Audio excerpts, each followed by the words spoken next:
Welcome into the Nashville Game Changers podcast. I'm your host, Jill Jelnick. The college basketball season is right around the corner, and one program that continues to climb new heights year after year, the Tennessee Tech women's basketball program. I'm talking about the Golden Eagles, and really excited to have the head coach of Tennessee Tech women's basketball, Kim Rosamond, on the show today. Coach, busy time for you. You're just getting started. Thanks so much for swinging by Nashville and joining the show. Hey, thank you for inviting us, Jill. Really excited to be here. Love what you're doing. Thank with you. The Game Changers, and excited to be here and talk to you today. Yeah, this is always an exciting time of the year, especially I know for coaches, because you guys just have so much to say about the new team, the new look, the chemistry, expectations. And we're all undefeated right now, right? Which is even better. Exactly. It's also a great time to talk to coaches because they're always in a good mood. That's right. You're always in a good mood, Check regardless. back in December. Yes. So I can't wait to dive into this new Golden Eagles team, and also talk about switching over, not this year, but next year, going to the SoCon. But first, we got to talk about that incredible 2024-2025 season. You go undefeated at home. Not only do you win the OVC regular championship, you win the tournament championship. So dual championships, first time in 25 years. And oh yeah, you go to March Madness as well. When you look back at last season, what was it about that team that made them so tough?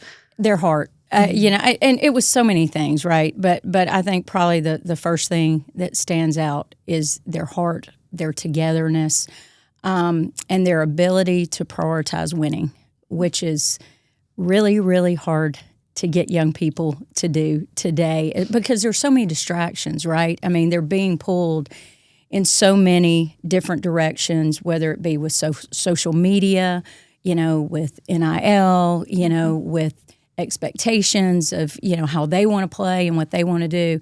But when you can get a group of young people to buy into something bigger than themselves and prioritize winning and put everything else aside, it's why we do this, right? It's one of the many reasons why we do this. That was a group that we bent a lot throughout the season, but you couldn't break them. And that was on full display in the OVC championship game against Lindenwood. We were at 16 straight wins at that point. We were the favorite. Lindenwood had a really good year, but we were the favorite, and they gave us their best shot, and we didn't have our best stuff that day. And in fact, Reagan Grimes, Nashville girl, put us on her back the first half and just carried us, kept us in the game, hit the shot to send it to overtime. And then once we got to overtime, I thought their heart, their toughness, and their togetherness just came through. And so it was one of those years that if you could have a locker room like that, I would probably coach if they'd let me until I was 80, because it was special. It was really, really special. And that team will forever have a piece of my heart. And they were a gift to me personally in so many ways. And you have a lot of young women coming back from that team this year. Before we get into that new team, I want to circle back to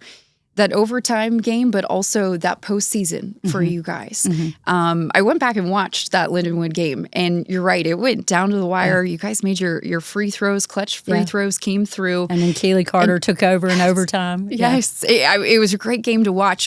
But I also think it was indicative of your teams. You mentioned the heart. Mm-hmm. But there is something about your team's coach where when it becomes March, they are able to elevate their play and be steady eddies, right? And I think your track record is proof of that. Your legacy that you've continued to build at Tennessee Tech. 2 out of the last 3 years, you've been able to go to the NCAA Women's Postseason Tournament. Not a lot of schools can say that. Some schools are still trying to get there for the first time. How have you developed a formula for success when it comes to these teams that find their way to the postseason? Yeah, and that's a great question, and one that I love to answer because it is how we started in 2016 and has just carried on. And it started with the people. And to me, one of the most important decisions you make in life, whatever it is, whether it's work, whether it's team, whether it's relationship, is who you do it with. And we knew when we got there in 2016 that we needed to get the right kind of players, the right staff. I have had 2 incredible women by my side for the last 9 years, and Allison Clark, who was a great player at Tennessee Tech, was on the previous staff, and Melanie Walls, who I coached with at Middle when we were at Middle Tennessee back in the early 2000s. And they came with me from day one and have helped me build this program. And they were the right coaches. And then we've had a lot of other great coaches that have come through that have been part of our program, but they've been a mainstay. And then it started with the kind of young women that we recruit. One of the things that attracted me to Tennessee Tech was not only the kind of athlete you could recruit, but the kind of student. Having been at Vanderbilt for 9 years, the excellence that you have in every area of your life, we have that at Tennessee Tech, academically, athletically, community-wise. And so getting the right people on board from the very beginning was so important. And I think it has carried over into, obviously the last 7 years we've had 7 straight winning seasons, but played for a championship 3 out of the last 4. And, of the last 4 years, our teams have just gotten better and better when it comes to March. And I think it starts with the people that are in the locker room. And then the next thing that is so important, and it's a word that is so overused in sports, but it is something that we live by every day, and that's our culture, our standards, our core values, our beliefs, and which leads to the environment that we create. And I think our staff does a really good job of making sure by the time we get to March, our players are excited. It's a grind. Look, what we do, people don't understand. If you're not in this business and you're not coaching or you're not a part of it, just winning games at this level is so dang hard, much less winning championships. And so, I always ask our players, how do you spell fun? And they're all like, well, of course, Coach, F-U. And I'm like, well, W-I-N, win, and it's fun. But they would all answer it now the correct way. But if you have to be really careful as a coach, because to me, the work is fun. The journey is the work that you put in makes it fun. The winning is fun. But you also have to create an environment today for these kids where it is positive and they just continue to get better and better and more excited. And you got to know, too, look, the last game that we lost this past season, I think it was at some point in January, we got our clock wrong. I mean, it was a 30-point loss at EIU. And so you've got to balance that, and you've got to understand that, the lessons that you can take from that, and that it is that winning is a process, and it's got to build, and you want to be playing your best basketball in March. And I think our players are bought into that. It's a long grind of a season. But you can't continue to just always focus on the outcome. You've got to make sure that you're focusing on the process. And I think we've done that well for the last several years. You've had a long basketball journey. It grew up in Louisville, Mississippi, played for the Rebels, Ole Miss, got started coaching there. But you also mentioned your other stops, Vanderbilt, MTSU. I'm curious, you talked about that winning culture that coaches always talk about, right? Was there a stop along your journey where you really experienced, hey, this is exactly what it means to have a winning culture? This is what it looks like? Yeah. Another good question. I have been so fortunate. It's what we started off with. It's who you choose to do life with, or who you are doing it with. And it's hard to even start naming names because I have been in the presence of greatness since, I was a little kid. I grew up in, you mentioned my hometown, and it's spelled like Louisville, but it's pronounced Louisville. Pronounced Louisville. But everybody gets that. And that's only because I've been corrected from Louisville people in Kentucky that it's not Louisville. So now I'm going to be all over the place. Thank you, though. I appreciate that. You are all now good. I know. But growing up in Louisville, where it was a town of 6,000, and Jill, the people that I grew up with, Van Chancellor is, I'm from his hometown. That was my college coach. He's in the Naismith Basketball Hall of Fame, 4-time WNBA world champion with the Houston Comets. He came from Louisville, Mississippi. Matthew Mitchell, who I went to high school with, the all-time winningest coach at Kentucky in women's basketball. He's now the women's coach at Houston, just was named the women's coach there in the spring. Andy Kennedy, who was at Ole Miss, the head coach at Ole Miss, is now having an unbelievable run at UAB. Mark Hudspeth, who was the head football coach at Austin Peay and took them to a championship. I can go down the list in this tiny little town of 6,000 people. And so from the time I was, old enough to even carry a ball, I was surrounded by unbelievable coaches, driven individuals that loved sports, that wanted to be great at whatever they did. And then to have the opportunity to live out a dream and go to Ole Miss. Most back in the day when Pat was coaching in Tennessee, all the kids, growing up wanted to go to Tennessee. And that was during the time when I was coming up. Well, my dream was to go to Ole Miss. Ole Miss was a top 25 program. Went to the NCAA Tournament every year. And so to be able to play for Van Chancellor was life-changing. And then probably another opportunity that really was a game changer for me was when Melanie Balcom hired me at Vanderbilt.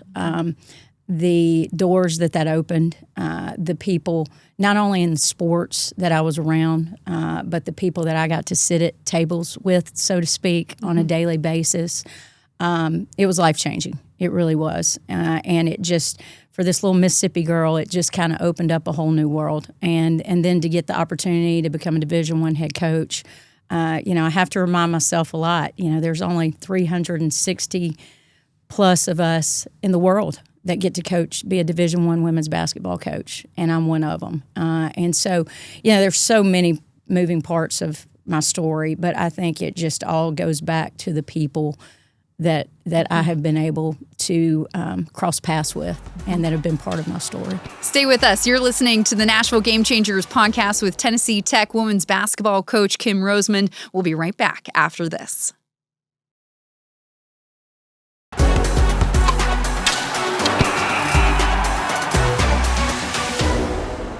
Coach, you mentioned earlier how difficult it is to win, how difficult it is to win championships, and then take this day and age of the modern era of college sports, throw in NIL, throw in the transfer portal, and it almost feels like a completely new world for all sports. It is. It absolutely is. Yeah. Yet you are here with a program that has found success year after year and also has several key players back again from last year. They could have entered into the transfer portal, but they chose to come back to Tennessee Tech.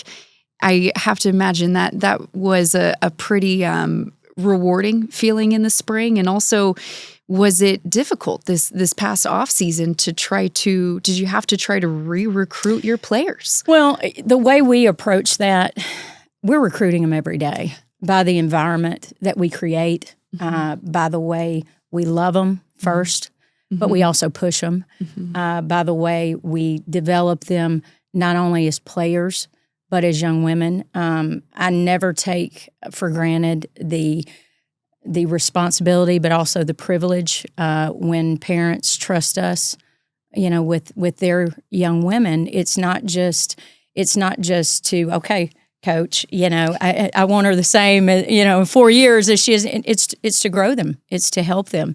It's to help them develop and be prepared for the next step, in life. And so that all starts with the environment that we create. And, we've been in this ever-changing world of college athletics, and it's changed a lot in 5 years, but especially in the last 2.5, 3 years, that's been the constant, is change. We've been a little bit of an anomaly in the sense of, we've the first year of COVID, the COVID kids, whenever they got those years of eligibility, the first year, we had 5 fifth-year seniors that came back, that chose to put their lives on hold and came back to play for us. And since then, it's just been a trickle effect of, we've had a fifth-year senior. Last year we had two of them, Anna Walker and Peyton Carter, who came back and helped us win a championship. And so I think it speaks to the community in Cookeville, the community that supports them at Tennessee Tech, and the environment that we've worked really, really hard to create. They know they have opportunities because we've got some great players. You don't win championships without great players, and they could go a lot of places. But I think at the end of the day, they understand what they also have at Tennessee Tech with the educational piece, the athletic piece as far as being able to compete and win championships, and then the people that are supporting them, their village, loves them and pushes them and wants them to be their best every day. With you, I think you mentioned 6 key players were coming back this year. How would you describe this new team? What excites you about this 2025-2026 group of Golden Eagles? Well, we've got a nice mix of some very accomplished veterans, which starts with our 2 Reagans, Reagan Grimes, who was first team all OVC and just had an incredible year last year. That's a name that probably rings a lot of bells in Nashville. Her dad, Reggie Grimes, that played at Alabama and played pro. Her mom was also, Michaela, was an incredible track athlete and still coaches track. And then her brother, Deuce, is at Memphis, and her sister also ran track was a great track star at Austin Peay. So it starts with Reagan, and she had an incredible year for us, and so to be able to have a senior leader like her, not only is she an incredible player, she's the president of our student athlete advisory committee. Zach, I'm very aware. I got you. And she's just a leader. She's everything you would think of when you think of what you would want a student athlete to be. So. Very excited that we have her back. And then Reagan Hurst, who was a local star at Upperman, won a state championship, was Miss Basketball. We actually lost her, Jill. We had a scrimmage at Vanderbilt with Murray State last year, a closed scrimmage, and on October 25th. And Reagan had started for us for 2 years, was poised to have a breakout year. And tore ACL. And so when we lost her, that was a gut punch, but it also goes back to the toughness of that team. But we're excited to get her back. Her experience, one of the best athletes that I have coached, and I think what she's going to bring to us from a leadership standpoint, from an understanding how to win, from a scoring ability, I think is huge. So it starts with those 2. We also had a phenomenal freshman last year in Chloe Larry. And look, we were talking earlier when we got in here about quarterbacks and how important a quarterback is to the team. Well, a point guard, that is that for basketball. And, in my opinion, Chloe should have been freshman of the year last year. She was just on a team that had 6 double-figure scorers, and she was one of them. And so where another kid might average 20 or 22, Chloe was on a championship team, with 5 other double-figure scores. And so she was a huge part of our championship last year. And then Amelia Pfeiffer, who was our post off the bench, that down the stretch, our 5th-year senior fouled out, and Anna Walker. And Amelia had to go the distance for the last 10 minutes of the game and helped us win a championship. So those 4 are the 4 that have the most experience that are going to have to anchor our team. But we've got 2 really good transfers and 4 unbelievable freshmen that I'm very excited about, along with some other returners that were part of that championship team last year. They were just freshmen and sophomores and didn't play quite as much. So a lot of talent, a lot of potential, but potential, as we always say, means you hadn't done anything yet. But also a lot of youthfulness, and so a lot of energy. And so I think there's going to be a nice mix. You always worry coming off of a championship year, that hunger. Last year's team really had a chip on their shoulder because we had a winning season in 24. It did some really good things. But we all knew we had underachieved. And so they had a chip on their shoulder. And you got to play with an edge and you got to play with a chip. And I think between our veterans and our young kids, I think we'll have that this year. Sounds like a really good mix of both youth and veteran experience. You'll be tested pretty early before you get to conference play. You guys have another tough schedule, which I know is intentional. Yeah. You do that before, test them early. How important is that for this year's team, especially with maybe some of those freshmen and youthful players to get tested early, go through that adversity early on? Very important. I think there's especially, and year to year it depends, but especially with a youthful team, because we're going to have a lot more inexperience than maybe we've had in the past. I think there's got to be a balance. You've got to build confidence, and I think we've been strategic in that. But you've also got to challenge them. We'll play Middle Tennessee at home on November the 11th. Which, for our fans, their fans, it's a great game because it's just right down the road. And, we've also got some in-state rivalry games with ETSU, a SoCon preview, of what's to come. Also, Lipscomb comes to our place, and both those guys had really, really good seasons last year. We also we figured we'd stick our toe in it again with USC, the other USC. You're going to my neck of the woods, Southern California. Yes, that will be a fun trip. It will. Probably a really good team bonding experience. Yeah, that was something that I learned from Coach Chancellor. He did such a great job every year. He took us somewhere where it was an experience, and somewhere where, every kid on that team might not get to go or experience if it wasn't for basketball.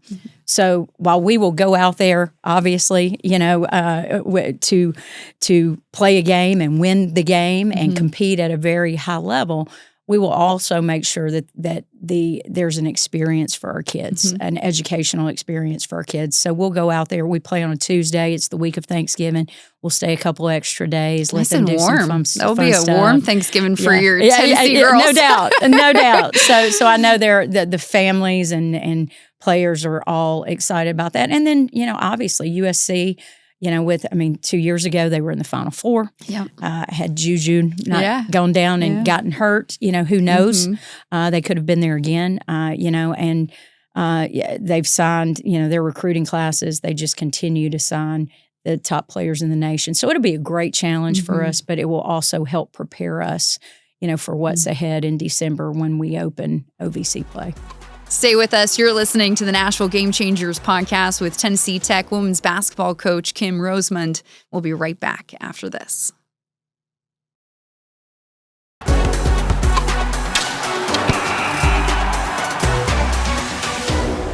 Coach, we alluded to it, the switch over, not this season, but next year, 2026. Tennessee Tech, all sports will be moving from the OVC to SoCon, Southern Conference. Eager to hear your thoughts about it. And is that something that maybe you saw coming down the line? Well, first, tremendously excited about it for a number of reasons. I think anytime there's a new beginning, there's always an ending to a chapter, and I know everyone at Tennessee Tech, what the OVC has meant to us, I can't say enough about Commissioner DeBusch and who she is as a person and what we've been able to do in that league and the relationships and the success that we've had. And it's been a huge part of our history. But I also think it's a changing time in college athletics now. And so there's a lot of business decisions that go above my pay grade that are now being made, But also, when you start to look at it on paper, it makes so much sense, from, academically, the institutions that are in the SoCon, I think very much align, academically with Tennessee Tech, geographically, the footprint, and the rivalries, unfortunately, we lost some of that when Belmont, Austin Peay, Murray State left. And I think we'll regain. And now we've got some obviously really good teams and really good rivalries, in the OVC now. And I think women's basketball is very good in our league. But as far as the rivalries that our fans, when you talk about UTC, when you talk about ETSU, when you talk about those schools and being able to bring them, to Cookeville, I think our fans will get really excited about that. And then also from a footprint as far as location and distance wise, it's going to be, to be able to go to Sanford. Our fans can easily travel to Sanford and see us play. They can easily travel to Chattanooga and see us play, Johnson City. So I just think there's so many things that make sense and align. And so we're very excited about what the future holds, but also very focused on, finishing this the way Tennessee Tech women's basketball, I think has been.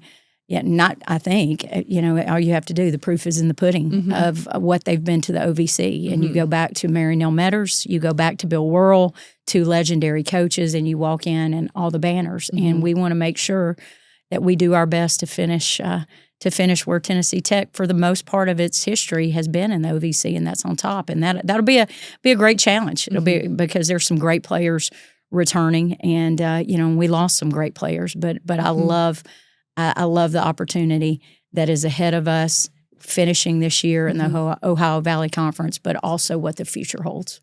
Just getting goosebumps just hearing you talk about it. So much passion and love for not just your team, but the program and the school. And I can feel it. I'm so excited for college basketball. I wish it was here already. Coach, before we let you go, we like to finish our episode with In My Opinion segment, which full range, you can go wherever you want. I know we started to dip into a bunch of different topics, but this is your time to kind of talk about whatever's on your mind, whatever's been either lighting a fire or has been keeping you up at night, whatever you want. Full range. Ooh, we could talk about a lot of things. I know, yeah. I don't know if I can get into a lot of stuff. I can narrow that down to just what, two things I'll touch on, but before we wrap up. The first thing is, I think right now we are in a transition with college athletics. You can... you can say what you want about the transfer portal or NIL or whatever. You and I were talking about some of the Netflix series that I had been watching, and I was recruiting last night in Memphis and got home really late, and so I couldn't go to sleep. So of course I turn on Netflix and I start watching The Untold about Johnny Manziel. Oh yeah, and you forget. I think this was back in 2012. You forget the money and what he did for Texas A&M, what he did for that university. Now you can talk about a lot of other things, and he does as well. He's very open and transparent about his missteps. But the money that he brought into that university, and that at that time, he wasn't, technically, he wasn't able to get a dime. Now, when you watch the Netflix story, he tells a little bit more about it, which it's fascinating. But we are in a time of change, and whether you like it or whether you don't, it's here, and it is what it is. And I do think it is long overdue that these student athletes are able to capitalize on their name, image, and likeness. The Johnny Manziels, those are rare, right? Those are rare. But for our young student athletes to not only be student athletes, but also learn how to be entrepreneurs. Because that's also what it is. They're learning how to run a business, whether it be their name, their image, their likeness. These are skills that can translate into life. And I think that's what we can't lose, is that there's still an educational piece, even though it's different. There's still an academic piece, but also a life piece that can set them up for future success, And so the narrative, I think sometimes we get mad at the kids, or we get, they're not loyal, or they're not this or that. Well, I think young people today are just, are taking advantage of the system that the adults have created, because the kids didn't make the rules, they didn't change the rules. And so I think, I think there can be a lot of good. I think we've got to get some guardrails put into it, hopefully with the House settlement. they're still trying to figure out a lot of things moving forward. But there is still a lot of good things in college athletics. Yes. Is it harder as a coach? There is no question. Is it more stressful as a coach? There is no question. But we are also part of change, and one day we're going to be able to look back at this once it does get stabilized. And I think there's going to be a lot of good that comes out of it, So when we start talking about how different everything is or this or that, I think our players are a perfect example of you don't have to look much farther to see what is right in college athletics. And I think you can come to Cookeville, Tennessee and see that with our players. And then the other thing that I want to touch on is, and this is a plug, but it's a truthful plug. There is no better time to be at Tennessee Tech than right now. What the vision that our president, Dr. Phil Odom, has, if you haven't been to campus in a few years, you're going to be amazed at the growth, at how that campus is transformed, how our community is elevating, how Tennessee Tech is elevating.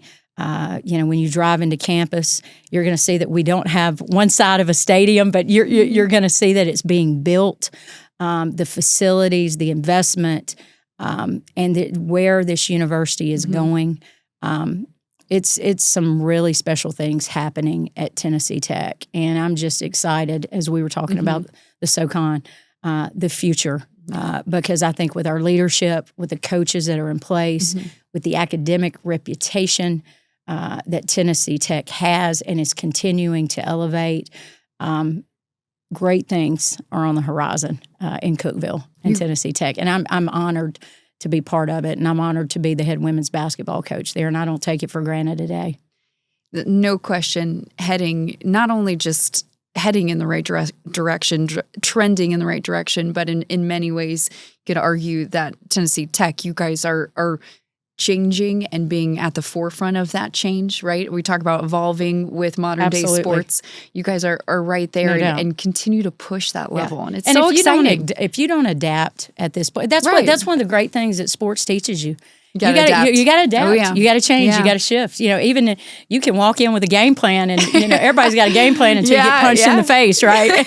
That's what we always say. Yep. But I do, and it starts with leadership. Yep. And I think great things are on the horizon. And and this started, in Nashville, the growth of Nashville over the last. I got to Middle Tennessee in 2003, and the way Nashville has grown, anybody that touches it within a 75-mile radius, there's growth. Yeah. There's growth, and communities are growing. And Cookeville. I mean, when you come into Cookeville and you see, all the great things that are happening in our community and the leadership there. It's just a really, really cool and special place to be. And it's, timing is everything. And I think myself, the coaches that are there now, I mean, Bobby Wilder just had a huge football win on Saturday. There's so many good things that are happening at Tennessee Tech right now. So it's exciting. No question. Real quick, if you were to go back in time and you were, like you did, play basketball at Ole Miss and you had an NIL deal, what would it be? Oh, back in time, it would right now it would probably be Diet Pepsi. Yeah. Look, if you know me, you know I drink about that. I don't have a lot lot Jill, but that is my vice. Okay. So probably, in fact, when we got our 100th win, I got a great supporter of our program delivered 100 Diet Pepsi bottles because of my addiction. Gosh. My Diet Pepsi, probably not the healthiest of them. Thing. Oh my gosh! Yeah. Are they all gone now? Oh, they were gone within a month. Yeah. So another shameless plug. Yeah, if anybody wants to, if anybody's gifting anything, I'm always taking Diet Pepsi. Yep. So. Okay. So I've learned a Diet Pepsi go-to for Coach. Also from Louisville, Mississippi, not to be confused with Louisville. And I also learned that you guys have a pretty special team back again this year. and have your sights set on another championship. Really, really excited for the upcoming basketball season. And thank you for taking the time to join us. It's so obvious how much love and passion you have for the team, for the program, for the school. And I know this is about to be your craziest time of the year. So thank you for coming in. Thank you. And thank you for what you're doing for sports, here in the Middle Tennessee area. And not just sport, but also women, female athletes. That's how we connected. And so I appreciate all you're doing and the stories that you're driving, for all the student athletes. But, obviously, women's basketball and has a special place in my heart. So I appreciate all that you're doing. Same here. So, Thanks, Coach. Thanks, Jill. Gotcha. Thanks so much for listening to the Nashville Game Changers podcast. Be sure to tune in next week for our new guest. And also be sure to check us out on social media and YouTube. And when you're there, please like and subscribe.